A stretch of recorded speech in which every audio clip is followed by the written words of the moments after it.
आदरणीय सज्जनों तथा देवियों, अभी हम संत श्री राम साहेब जी के द्वारा बहुत ही सुंदर विचार श्रवण किए।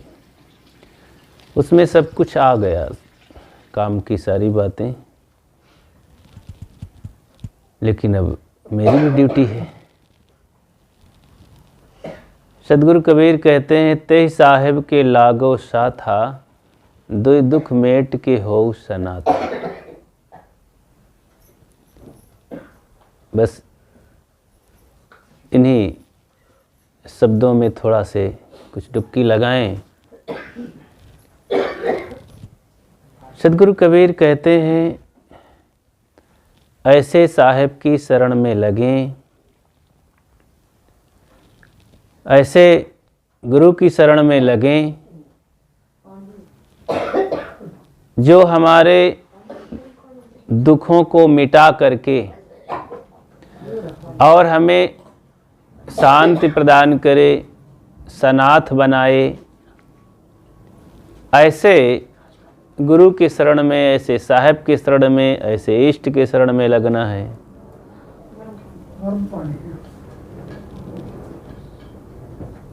जो दो दुख हैं, वो कौन से दुख हो सकते हैं? दो दुख हम कह सकते हैं कि जन्म और मरण का दुख। इतना कह देने से सभी दुख उसी में आ जाते हैं। जन्म ये पहला दुख हुआ और दूसरा दुख फिर पीछे लग जाता है। और जन्म होना ही मानो अब दुखों की खान में हम आ गए। इसीलिए संतों ने कहा कि ये शरीर रोगों की खान है और अज्ञान अविवेक दुखों की खानी है। विवेक से रहना, परख परख के चलना सुखों की खानी है। हमें कैसे रहना चाहिए?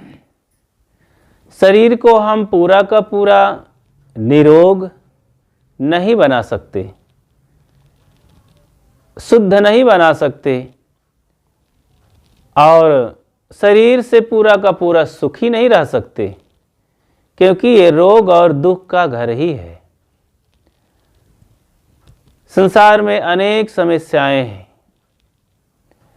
जो जितना विवेक से जागृत हुआ, जिसकी जितना ज्ञान से आंखें खुली, उसको उतना ही दुख दिखाई दे रहा है। उसका दुख मानो और बढ़ गया है। जैसे जो सो रहा है उसे कहाँ दिखाई देता है? उसके लिए दुनिया झूठी हो जाती है। केवल 6-7 घंटे के लिए रात को सोता है आदमी, सारी घर गृहस्थी देश दुनिया को भूल जाता है। यहाँ तक कि अपने तन मन सबको भूल जाता है।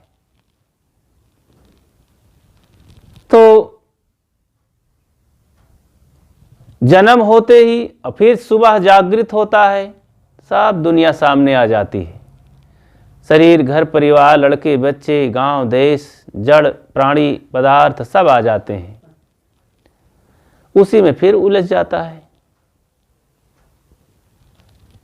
तो जन्म ही बहुत बड़ा दुख है। लेकिन केवल दुख कहते रहने से काम तो नहीं बनेगा। मरण भी आ जाएगा यही सोचते सोचते कि दुख है, समस्या है। तो सोने में हमें कोई दुख नहीं लगता है, लेकिन आंखें खोलने पर सारी समस्याएं, सारा दुख, संकट, सारा रोग सामने दिखाई देता है। अब दिखाई देता है तो सोचते हैं फिर कि दुख कैसे मिटेगा। ना दिखाई दे, सोते समय कौन देखता है? सो जाए गहरी नींद में तो कौन ख्याल करेगा कि चोर आएगा, लूट ले जाएगा, इसलिए भैया जल्दी जगो। उसे जागृत में होश आता है, ख्याल आता है कि भैया सोना नहीं चाहिए, नहीं चोर भी आते हैं सोते समय और जो हमारा धन है लूट ले जाएंगे, दरवाजा तोड़ डालेंगे और कुछ हानि पहुंचाएंगे।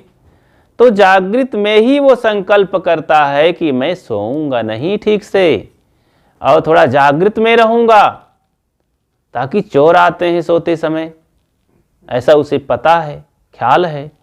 जब जब चोरी होती है तो सोते समय हो जाती है, तो छुप करके आते हैं वो चोर। तो ऐसे ही जैसे ही पता चला, थोड़ा गुरुजनों से ज्ञान मिला अथवा दुख ने हमें आकर के झकझोर दिया, प्रताड़ित किया कि उठो जागो, सुधार करो, कर्मों को ठीक करो, तो थोड़ा आंखें खुल गईं। तो दुख दिखाई देता है फिर कि अरे ये तो बहुत दुख है, बहुत बड़ी समस्या है, शरीर में विकार भी है, अज्ञान भी है, और इससे हम पीड़ित भी हैं, अज्ञान में फंसे हैं, अंधविश्वास भी है, और परोक्ष प्रत्यक्ष की बहुत बड़ी समस्या है, ईश्वर परमात्मा भी है, समस्या दिखाई देती है। फिर एक तरफ लोग कहे चले जा रहे हैं कि उस भगवान की दया से, कृपा से सब कुछ हो जाता है, भगवान जिस पर कृपा करता है सब कुछ ठीक हो जाता है, कोई समस्या नहीं होती। क्या नहीं हो सकता भगवान से? सब कुछ मिल जाता है उस भगवान के दर्शन से। अरे यहां तक कि नदी नाले में नहा लो तो वहीं पाप कट जाता है। अब वो सोचता चला जा रहा है, अब देखता चला जा रहा है आंखों से कि तमाम बताए चले जा रहे हैं। एक संत ने कहा कि नदी नहाए सब कुछ मिली है, और कुआं नल नहाए आधा। नदी नहाए सब कुछ मिली है, तालाब नहाए आधा, और नदी कुआं में कुछ ना मिली है, वो में हुई है बाधा। मतलब नदी नाला नहाओगे तो सब कुछ मिलेगा, सारा गंदगी देश दुनिया की, शहर बाजार की सब नदी में आएगी, सब कुछ मिल जाएगा उसमें। गटर भी लगा है और भी लगा है, सब उसी में माल टाल बहा करके मुर्दा फेंके जाते हैं, और भी तमाम आएगा, उसी में जड़ी बूटी भी आएगी। मतलब एक व्यंग है वो।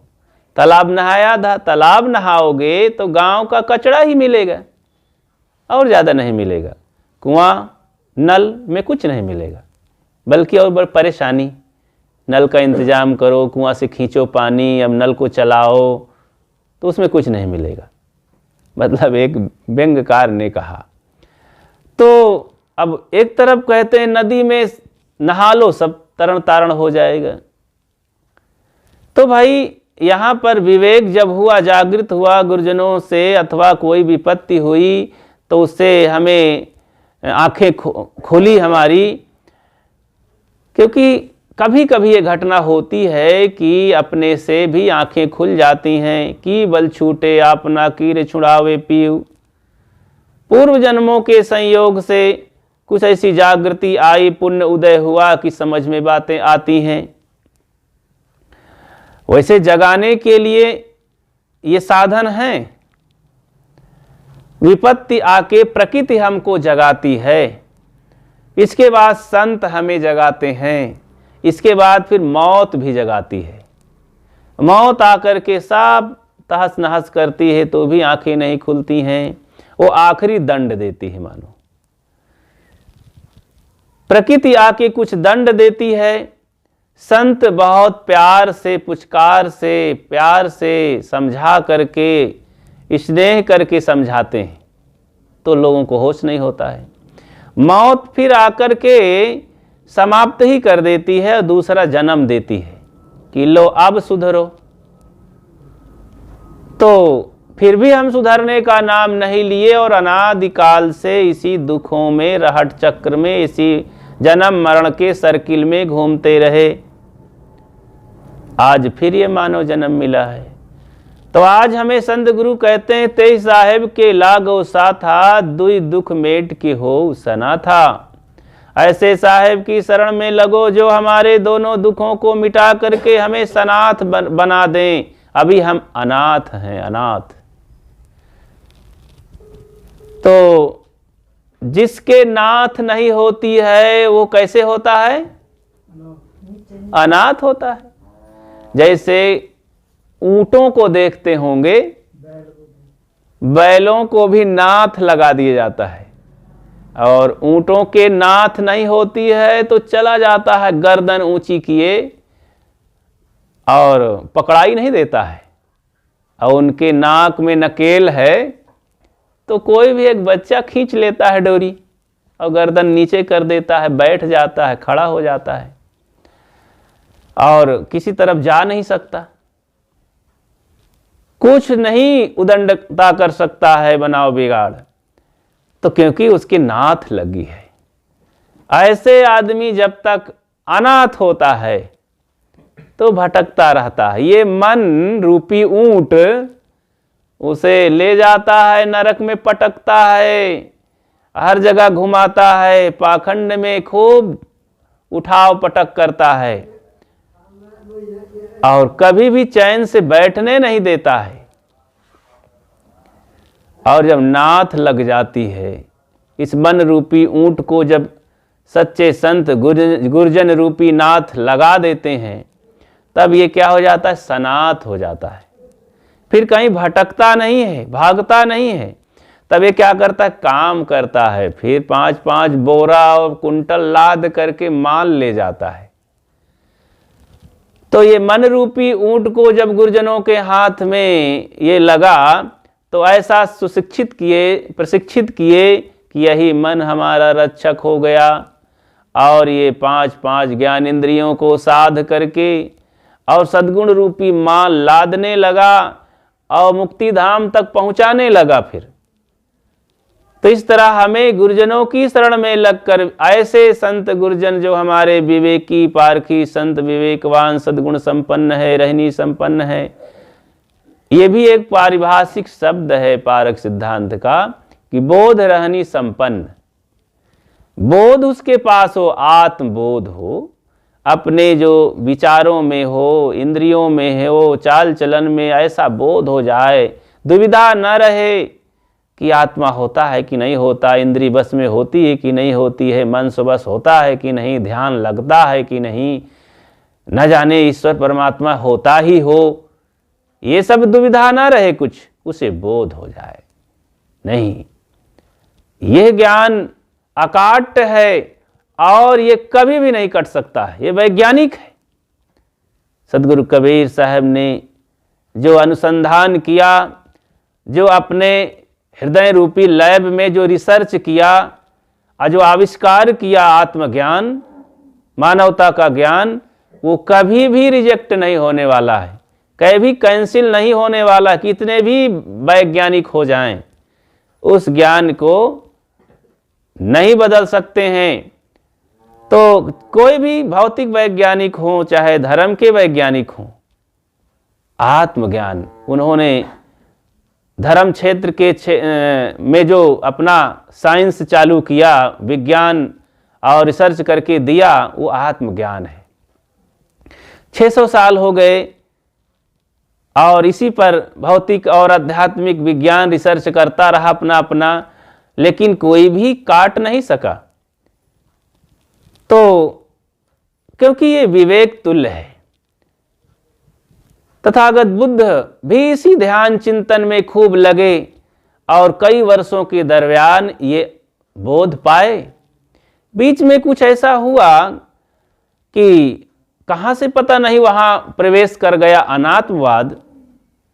क्या बात थी उसके बारे में बहुत नहीं जाना है हमें, लेकिन वो आत्मज्ञान मानते थे, आत्मवादी थे।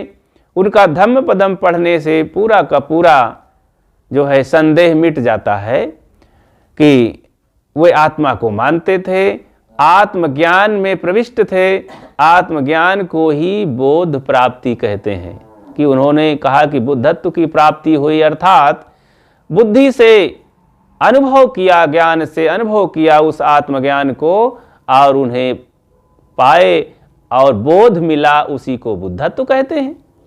उन्हें बोध प्राप्त हुआ कि जो उस स्थिति में रमा हुआ ध्यानस्थ पुरुष है उसे बुद्ध कहते हैं, और वो भी नाम उस रहनी के हिसाब से वहां के लोगों ने दिया जहां वो ध्यान चिंतन करते थे।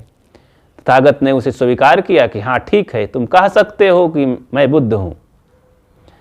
तो जिन्हें बोध प्राप्त हुआ, आत्मबोध, आत्म शांति, अपने सत्व का बोध, परम तत्व का बोध, उसे बुद्धत्व की प्राप्ति कहते हैं, आत्मबोध कहते हैं, उसे ईश्वर की प्राप्ति कह सकते हैं, उसे सच्चिदानंद की प्राप्ति कह सकते हैं। कोई भी नाम उसे अच्छे शब्दों से कह सकते हैं। कुल मिलाकर वो अपने आप की प्राप्ति है, अपने स्वरूप में प्रविष्ट है। जैसे जल अपने जल में मिल जाता है तो उसमें कोई विरोध नहीं होता है। जड़ अगर अग्नि में मिल जाए तो कभी मिल नहीं सकता, विरोध है।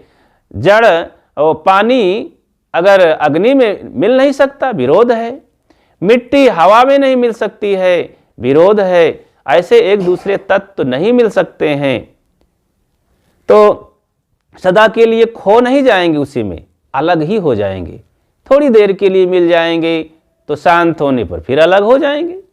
ऐसे ही ये आत्मा जिसे दुखी कहते हैं, यहाँ भोग रहा है, नरक में पड़ा है, ये नरक में नहीं है।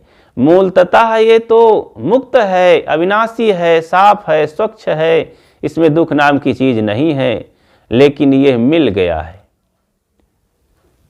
जड़ चेतन ग्रंथि पड़ गई, यद्यपि मिथ्या छूटत कठिनाई। जड़ चेतन दोनों की गांठ पड़ गई है, लेकिन बहुत कठिन है छूटना।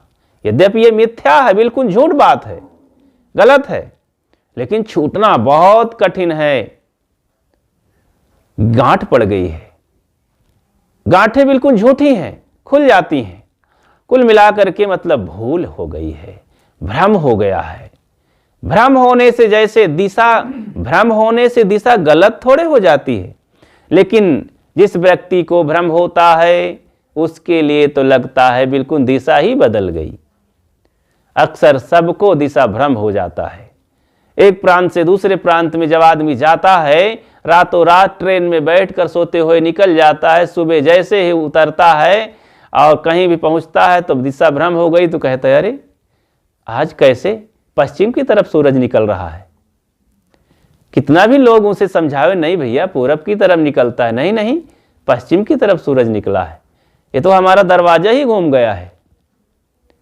तो भ्रम हो जाता है, कितना भी समझाओ, नहीं नहीं नहीं, दिमाग फिर गया है। तो जब तक उसे स्वयं ये एहसास नहीं होगा कि नहीं दिशा सही है, पूरब की तरफ सूरज है। तो ऐसे ही जब तक गुरु का ज्ञान प्रकाश उसके दिमाग में नहीं जाएगा, तब तक उसे लगेगा कि नहीं नहीं मेरे ऊपर का परमात्मा कोई है, वो जब चाहेगा तभी मैं सुख पाऊंगा, तभी मेरा कल्याण होगा। मुझे और कुछ नहीं करना है, बस भगवान भगवान कह लेना है, तभी वो कृपा करेगा। राम राम कह लेना है, गंगा नहा लेना है। वास्तव में जितने ये सब कर्म कांड की चीजें बनी है ना, ये सब फालतू फंसाने के लिए है, दिग्भ्रमित करने। एक तरह से मानवता के साथ बहुत बड़ा षड्यंत्र है चतुर लोगों का। कुछ ऐसे चतुर लोभी लालची ठग लोग हैं, बेईमान लोग हैं, ईमान नहीं उनके पास, ईमानदारी से वो मनुष्यता को नहीं बताना चाहते हैं। उनमें स्वार्थ घुसा हुआ है कि हम ऐसा बताएंगे तो लोग हमारे हाथ से निकल जाएंगे, ये भटक जाएंगे, ये पकड़ाई नहीं देंगे, और फिर इनसे जो हमें निकलना चाहिए, जो स्वार्थ साधना चाहिए, वो काम नहीं बनेगा, फिर भविष्य हमारा उज्जवल नहीं रह जाएगा। उनको यही दिखता है कि मैं केवल रहूं और ये सब दरिद्र बने रहें, अज्ञानी बने रहें, बुद्धू बने रहें, तो हमारा काम बनेगा। इस तरह के स्वार्थ बुद्धि में यहाँ की कुछ ऐसी जनता है, कितना भी प्रयास कर ले तो आगे नहीं उठ पा रही है। उसके दिमाग में भी भ्रम हो गया है कि नहीं, जब मैं ऐसा करूँगा, चारों धाम जाऊँगा तभी कल्याण होगा, और मैं जब सूरज को पानी चढ़ाऊँगा तभी सूरज कृपा करेगा, जब मैं जाप करूँगा, भगवान राम को मानूंगा तभी मेरा कल्याण, नहीं तो नास्तिक हो जाऊँगा मैं। ये सबसे बड़ा भूलपन है, भ्रमपन है कि जो हम अपने आप को भूल गए हैं। छोटी छोटी भूलें तो कोई बात नहीं, लेकिन सबसे बड़ी भूल है। इस पर एक उदाहरण आता है। एक महिला अपने घर से निकली, बहू थी, और बर्तन मांजने लगी। इतने में दूसरी बहू निकली दूसरे मोहल्ले से, घर से, क्योंकि अक्सर यहाँ लोग बर्तन वर्तन मांजते हैं तो बाहर पानी की सुविधा है, नाली है, तो उसी के पास धोते हैं। तो दोनों घरों से निकली और चर्चा चल पड़ी। अब देवियां जहाँ दो हों और चुप रहें तो आश्चर्य माना जाता है ना, शांत तो नहीं रहेंगी। तो बोल पड़ी, अरे बहन, हमारे पति ने तो हमको परेशान कर दिया। दूसरी बोल पड़ी, क्या है, कौन सी परेशानी? अरे वो इतने भूलन लाल हैं कि मैं उनको सब्जी के लिए भेजती हूं तो जाते हैं बाजार तक, खाली हाथ लौट के आते हैं, कहते हैं भूल गया रे, आलू बैगन टमाटर कुछ भी याद नहीं है, मैं भूल गया, क्या लाना था? कल इसी तरह से भूल कर आए तो हमको नमक रोटी खाना पड़ा, सूखी रोटी खाना पड़ा। दूसरी बहू कहती है, अरे तुम्हारे पति तो सब्जी ही भूल जाते हैं, मेरी सुनो तो, आश्चर्य की बात है। तो दूसरी कहती, तुम्हारे पति क्या भूलते हैं, क्या इससे भी ज्यादा भूलन लाल हैं? कहीं, अरे कल ही की बात, मैं भी उन्हें बाजार भेज रही थी, जा ही नहीं रहे थे कि जाकर बाजार से कुछ दवाई भी लाना है, सब्जी भी लाना है, पैसा लो ले चले जाओ, मैं घर का काम देख रही हूं, तो जा ही नहीं रहे थे। तो मैं सोचा अब ये नहीं जाएंगे, आलस कर रहे हैं, इनको ठंडी लग रही है, तो मैं ही चली जाती हूं। तो मैं थैला उठाया और चली गई बाजार, वहां से अपना काम किया और फिर चली आ रही थी। रास्ते में देखा कि ये भी साइकिल लिए दंदनाते चले जा रहे हैं। तो मैं देखा कि अब ये जाएंगे तो पैसा बेकार खर्च कर डालेंगे और कुछ इधर उधर लाएंगे।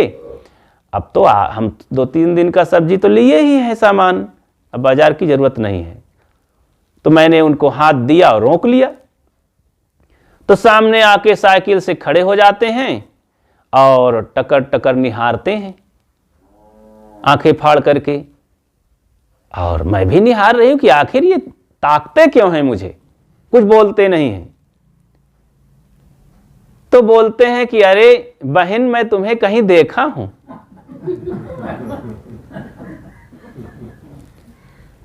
तो मैं बहन क्या बताऊं, मेरे पति 1 घंटे में मुझे ही भूल गए, अपनी पत्नी को ही भूल गए।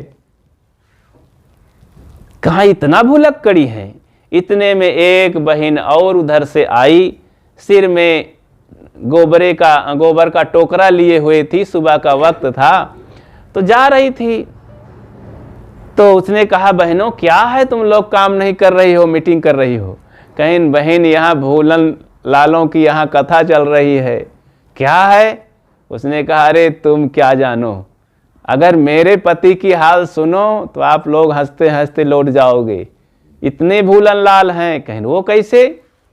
तो भाई खड़े खड़े बताने लगी कि हमारे घर में 10 कमरे हैं और 10 कमरों में अलग अलग काम है, तो मेरे पति सब में अपना सामान बिखेर देते हैं, अपने जूते चप्पल शर्ट वगैरह, साइकिल है, कलम है, कागज है, काम की जो भी चीजें हैं निर्वाह की, रोजमर्रा की, तो ऑफिस से आते हैं बिखेरते रहते हैं और सब भूल जाते हैं, एक भी सामान ख्याल नहीं करते। मुझे उन्हीं के पीछे दिन भर लगा रहना पड़ता है। शाम सुबह जब आते हैं तो मेरा जूता कहाँ है, साइकिल कहाँ है, कोट कहाँ है, पैंट कहाँ है, कलम कहाँ है, सब मुझे बताना पड़ता है। इतना हैरान कर दिए हैं, क्या बताएं, इतने भूलन लाल हैं। अभी कल की बात सुनो तो, और कहें कल की बात क्या, कहें मैंने उनको 1 दिन पहले लेटे हुए हालत में सुबह सुबह कॉपी दे दिया, कलम, और बताया कि लिखो इसमें। तो लेटे लेटे वो लिखे, पहले नंबर में जूता, दूसरे नंबर में साइकिल, तीसरे नंबर में कपड़े रखे हैं और भी सारा सामान लिखवा दिया। 10वें नंबर कमरा में लिखो मैं लेटा हूं, सब लिखवा दिया। लिख के वो शाम को ही सो गए थे। तो जैसे सुबह उठे तो आजमाने के लिए, प्रयोग के लिए कॉपी खोला कि देखूं तो लिखा था पहले नंबर कमरे में जूता रखा है, फिर पैंट साइकिल रखी है। तो दौड़ कर मैंने वो देखे, दौड़कर सब में देखे तो 9 नंबर तक सारा सामान मिल गया। 10वें नंबर में गए और कॉपी देखे कि मैं लेटा हूं, तो कहाँ लेटा हूं, कहाँ लेटा हूं। अब वो चारों तरफ देखते हैं, कमरे में कोना भी देख डालते हैं, पलंग के नीचे भी देखते हैं, ऊपर भी देखते हैं, चादर भी हटाते हैं, मैं कहाँ लेटा हूं। हैरान हो गए, ऊपर नीचे ताड़ते कई बार छान मारे, मैं नहीं मिला। तो फिर दौड़ करके अंततः मेरे पास फिर आए। मैं रोटी बना रही थी तो कहते हैं, अरे सुनती है मैं कहाँ लेटा हूं। तो मैं समझ गई कि ये फिर गलत फहमी में आ गए, भूल गए। तो मैंने कहा कि अच्छा ऐसा करो, जाओ पलंग पर लेट लो, तुम्हारा पसीना सूख जाए, और मैं आ रही हूं रोटी बना के। तो 2-1 रोटियां थी, मैं बना करके ठीक से गई हाथ धो करके, और तब तक मैं सुस्ता लिए, पसीना सूख गया।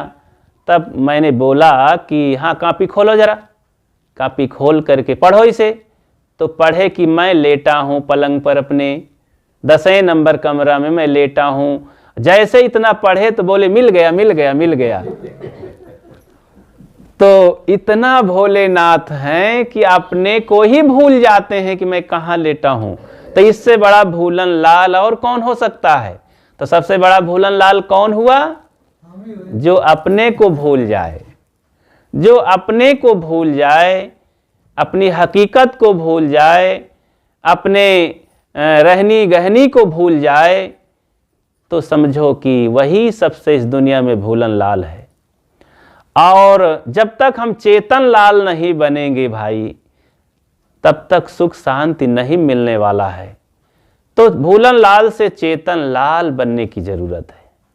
तेई साहेब के लागो साथा, दुई दुख मेट के हो सना था।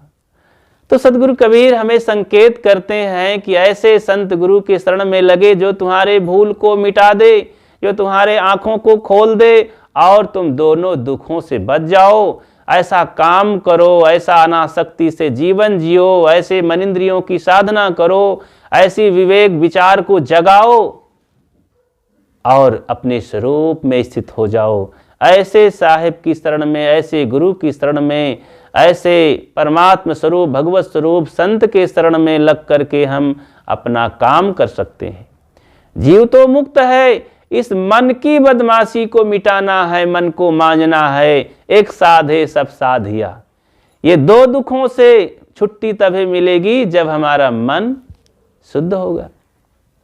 प्रश्न हो सकता है कि साहब जब आत्मा शुद्ध है, पवित्र है, मुक्त है, तो ये मन से क्या काम बनेगा।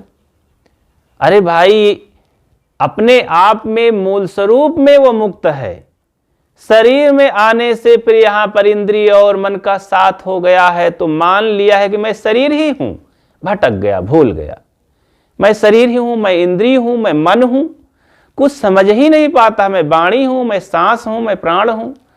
अपने को जोड़ लिया है, आत्मसात कर लिया है अपने आप से, तो अपने आप का पता ही नहीं है कि मैं अलग हूं इससे।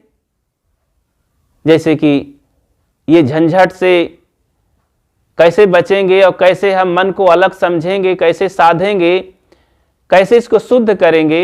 एक कहानी आती है, उदाहरण। एक किसान की गाय बीमार हुई और वो गया अस्पताल लेकर के। डॉक्टरों ने कहा भैया ऐसा करो कि इस गाय को 250 ग्राम घी, देसी घी पिला दो, और इसके साथ घी पिला क्या कहते, काली मिर्च पीस करके 250 ग्राम पीस करके घोट करके पिला दो, ऊपर से घी पिला दो 250 ग्राम, आधा आधा दोनों होना चाहिए। तो किसान को लगा कि घी तो घर में है और दुकान से ले लेते हैं, रास्ते मिलेगी दुकान। गए, काली मिर्च लेते गए दुकान से और घर में घी था ही। लेकिन अब काली मिर्च पिला करके तो सोचने लगे, क्योंकि गाय के पास ही थे, कि हमारी गाय तो 5-6 लीटर दूध देती है और दोनों टाइम का मिला करके अगर 12 लीटर है, 10 लीटर है गाय के पेट में दूध, तो घी तो निकल ही आएगा 250 ग्राम, तो हरदम आधा किलो लिए ही रहती है घी। तो इतना एक्स्ट्रा घी गाय के पेट में तो है ही है, क्योंकि इतना दूध देती है। इस तरह गणित लगा लिया। तो सोचा कि मैं घी नहीं पिलाऊंगा, क्योंकि वैद्य क्या जाने डॉक्टर कि हमारी गाय इतना घी रखे रहती है अपने पास अपनी कोठरी में। तो काली मिर्च पिला दिया, लेकिन घी नहीं पिलाया। काली मिर्च बहुत गर्म होती है, बहुत ज़्यादा थी खुराक से। तो पीते ही गाय का कलेजा जलने लगा और हाथ पैर तड़फड़ाने लगी और सीरियस हो गई। किसान छटपटाया, सोचा कि मेरी गाय अब तो मरने वाली। दौड़ कर गया, वैद्य को कहा कि अरे हुजूर, आपने क्या बता दिया, मेरी गाय मरने वाली है। कहें घी पिलाया कि नहीं? कहें घी तो नहीं पिलाया, उसके पेट में तो घी ऐसे एक्स्ट्रा रहता है। कहें अरे मूर्ख राज, जल्दी से जा घी पिला, नहीं गाय मर जाएगी। दौड़ करके आया, जब उसे घी पिलाया और दूना करके ऊपर से जब घी गया तो ठंडा हो गया पेट। तब गाय थोड़ा से सांस ली अच्छे से और बच गई। ऐसे ही आत्मा मुक्त स्वरूप है। मन को हमें समझाना है, मन को ठीक करना है, मन को शुद्ध करना है, मन को प्रशिक्षित करना है, तो मन ही को सब कुछ करना है। तो मन जब पवित्र हो गया, शुद्ध हो गया, ठीक हो गया, निरोग हो गया, निष्काम हो गया, तो आत्मा तो है ही है ठीक ठाक। तो मन भी आत्ममय होना चाहिए। जिस तरह आत्मा पवित्र है, उसी तरह मन भी पवित्र जब हो जाए, निष्काम हो जाए, निर्माण हो जाए, विशुद्ध हो जाए, तो समझो कि जीते जी वो मुक्त हो गया, सारे बंधनों से छूट गया। उसका जन्म भी और मरण भी दोनों समाप्त हो गया। वो अब उसे दोबारा जन्म नहीं लेना है। जब जन्म नहीं लेगा तो मरण भी नहीं होगा, दुखों से सदा के लिए छुट्टी मिल जाएगी। तो इसीलिए साहब कहते हैं ऐसे गुरु की शरण में हम लगें जो हमें हर तरह से समझा दे, बता दे, अनुभव करके दिखा दे, करके दिखा दे। तो इस तरह हमें सच्चे गुरु की शरण में लगना है और उनके बताए मार्ग में चलना है। क्योंकि संसार में बहुत बाधाएं हैं। देखो, शारीरिक बाधा तो है ही, प्राकृतिक बाधाएं भी हैं, सामाजिक बाधाएं भी हैं। ये सही बात को कहने के लिए भी लोग बाधा डालते हैं। सही बात, सत्य बात बताने वाले मारे जाते हैं, दुख पाते हैं, सताए जाते हैं। सत्य मार्ग पर चलने वाले भी सताए जाते हैं। देखो, सत्य बात बताने वाले ही इतिहास में कितने बड़े बड़े उदाहरण हैं। सुकरात क्या झूठी बातें बता रहे थे, लेकिन उनको जहर का प्याला दिया गया। ईसा को क्रास में चढ़ा दिया गया। ऐसे कितने ही लोग सताए मारे गए। खोज करने पर पता चलता है मीरा क्या कर रही थी अन्याय, किसके साथ आखिर दुराचरण कर रही थी, लेकिन उन्हें जहर का प्याला दिया गया, सताया गया, गाली दिया गया। तथागत बुद्ध ध्यान में बैठे थे और अपने ही सब प्रकार से जगा रहे थे, लेकिन विरोधी कितना उनके हो गए थे। कितने लोग उनके साथ छल छद्म कर रहे थे, षड्यंत्र कर रहे थे, उन्हें चरित्रहीन घोषित करने के लिए, मार डालने के लिए, रोक देने के लिए अपना अभियान सब प्रकार से प्रताड़ित कर रहे थे। तो इतिहास हजारों साल का है। सदगुरु कबीर साहब क्या कर रहे थे आखिर किसी के साथ अन्याय, लेकिन बहुत सताए गए, बहुत प्रताड़ित किए गए। उनके पास अगर इतना विवेक आत्मबल ना होता तो अपने अभियान को तो इंच भर भी बढ़ा नहीं सकते थे, लेकिन उन्हें आत्मबल था, पूर्व जन्मों का ज्ञान बल था, मनोबल था, सद्गुण बल था। वे मरने से डरे नहीं और अपना अभियान जारी रखे। इसीलिए तमाम अज्ञानियों तक अपनी बात बता करके उनको जगा सके। आज उनका 600 साल में अभियान सोया नहीं और उससे उनकी बातें, उनकी ये औषधि हम लोगों तक पहुंची और उसको ले करके काफ़ी लोग निरोग हो रहे हैं, संसार के लोग, और अपने इस बंधनों को काटने में सक्षम हो रहे हैं। तो हम भी उस अभियान की औषधि को लेकर के अपने जीवन के रोगों को समाप्त कर सकते हैं, जो है जन्म और मरण। तो इसी में अपना जीवन सार्थक है। और सबको धन्यवाद देते हुए अपनी बात को विराम देता हूँ। बोलिए सद्गुरुदेव की जय।